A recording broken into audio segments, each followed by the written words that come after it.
SWG, Soothing Word of God.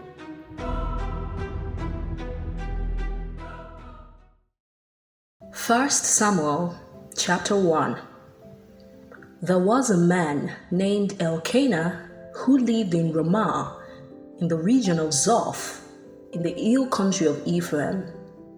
He was the son of Jeroham, son of Elihu, son of Tohu, son of Zoph of Ephraim. Elkanah had two wives, Hannah and Peninnah. Peninnah had children, but Hannah did not. Each year, Elkanah would travel to Shiloh to worship and sacrifice to the Lord of Heaven's armies at the tabernacle.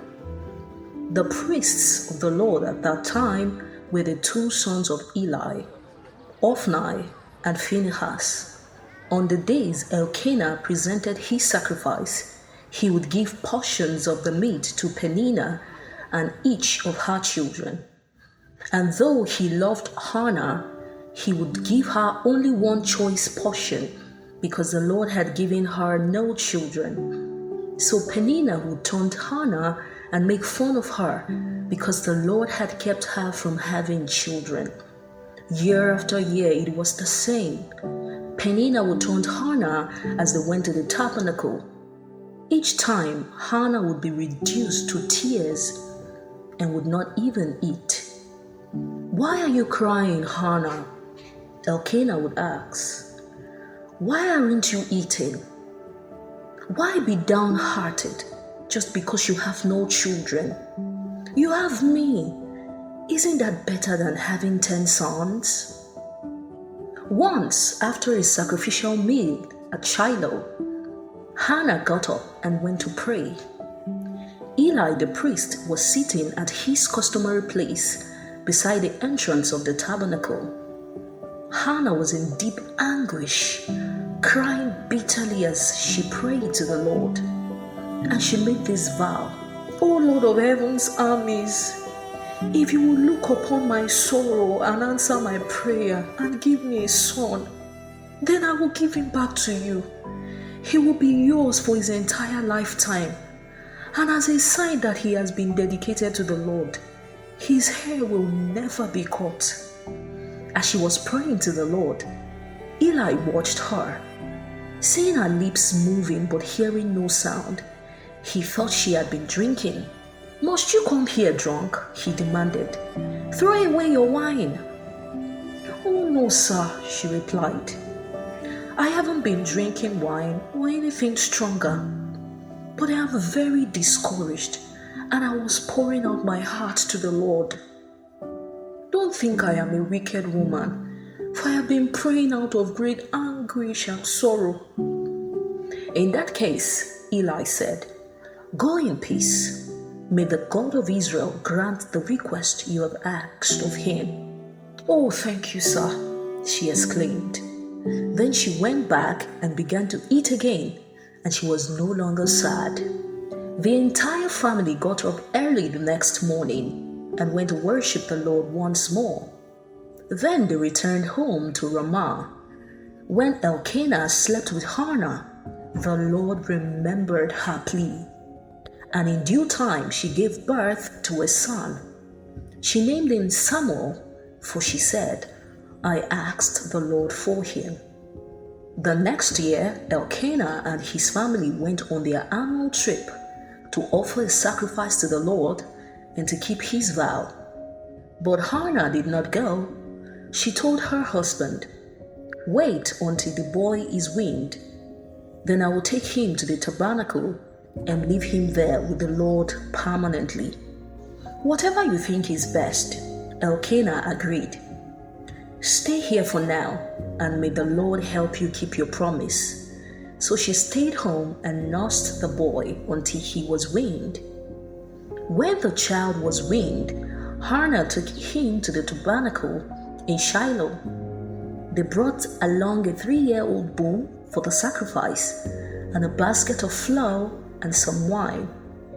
After sacrificing the bull, they brought the boy to Eli. "Sir, do you remember me?" Hannah asked. I am the very woman who stood here several years ago praying to the Lord. I asked the Lord to give me this boy, and He has granted my request. Now I am giving him to the Lord, and he will belong to the Lord his whole life. And they worshipped the Lord there. 1 Samuel chapter 2. Then Hannah prayed, "My heart rejoices in the Lord. The Lord has made me strong. Now I have an answer for my enemies. I rejoice because you rescued me. No one is holy like the Lord. There is no one beside you. There is no rock like our God. Stop acting so proud and haughty. Don't speak with such arrogance.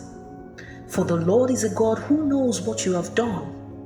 He will judge your actions.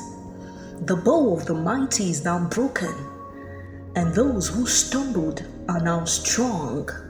Those who were well fed are now starving, and those who were starving are now full.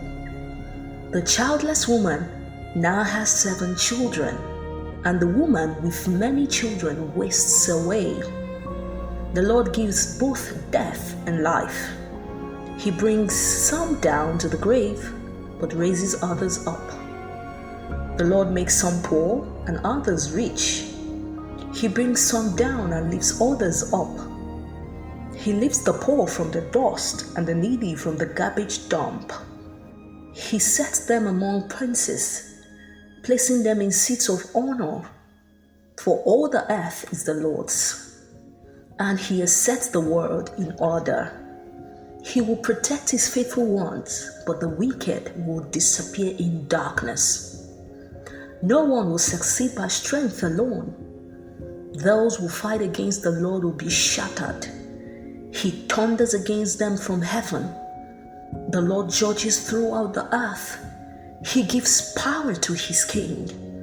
He increases the strength of His anointed one.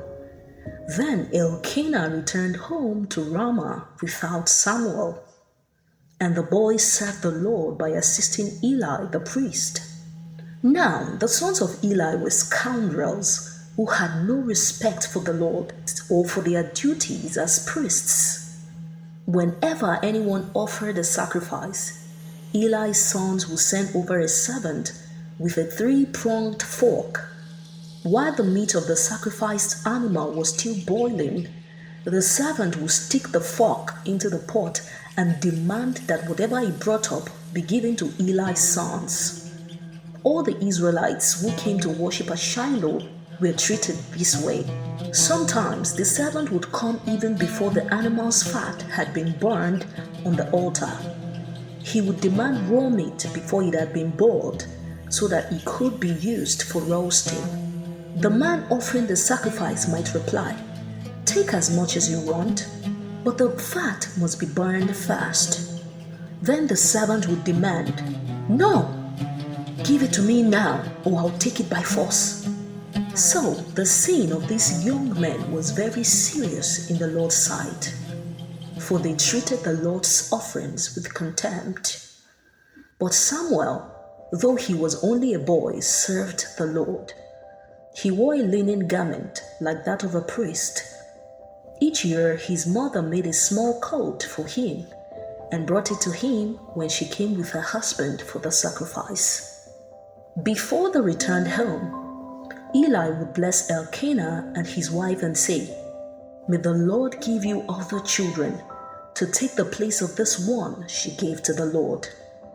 And the Lord blessed Hannah, and she conceived and gave birth to 3 sons and 2 daughters. Meanwhile, Samuel grew up in the presence of the Lord. Now Eli was very old, but he was aware of what his sons were doing to the people of Israel. He knew, for instance, that his sons were seducing the young women who assisted at the entrance of the tabernacle. Eli said to them, "I have been hearing reports from all the people about the wicked things you are doing. Why do you keep sinning? You must stop, my sons." The reports I hear among the Lord's people are not good. If someone sins against another person, God can mediate for the guilty party. But if someone sins against the Lord, who can intercede? But Eli's sons wouldn't listen to their father, for the Lord was already planning to put them to death. Meanwhile, the boy Samuel grew taller and grew in favor with the Lord and with the people. One day, a man of God came to Eli and gave him this message from the Lord. I revealed myself to your ancestors when they were Pharaoh's slaves in Egypt.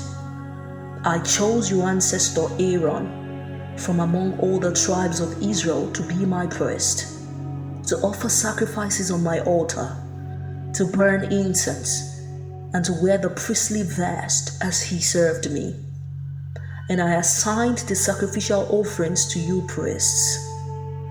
So why do you scorn my sacrifices and offerings? Why do you give your sons more honor than you give me? For you and they have become fat from the best offerings of my people Israel. Therefore, the Lord, the God of Israel, says, I promised that your branch of the tribe of Levi would always be my priests. But I will honor those who honor me, and I will despise those who think lightly of me.